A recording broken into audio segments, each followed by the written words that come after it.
நீங்க எல்லாரும் விட்டுட்டு போயிருங்களேன். ஆயிரக்கணக்கா கூடி நிக்கிறீங்களே, எல்லாரும் என்னை விட்டு போங்களேன்.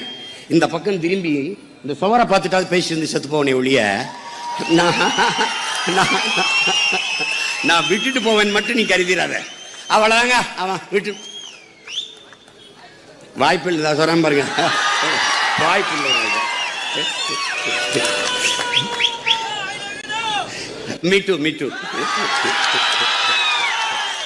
மீட்டு நீ நினைச்சு பாரு, ஒரு நொடி நினைச்சு பாரு. ஒருவனைய இந்த காலத்துல இவ்வளவு அறிவு கல்வி வளர்ந்த காலத்திலேயே காசை கொடுத்து ஏழ்மை வறுமையை பயன்படுத்தி மக்கள்கிட்ட காசு கொடுத்து வாக்க பறிச்சு அதிகாரத்துக்கு வந்துட முடியுங்கிற நிலை இருக்குமானால் உன் பிள்ளைகளை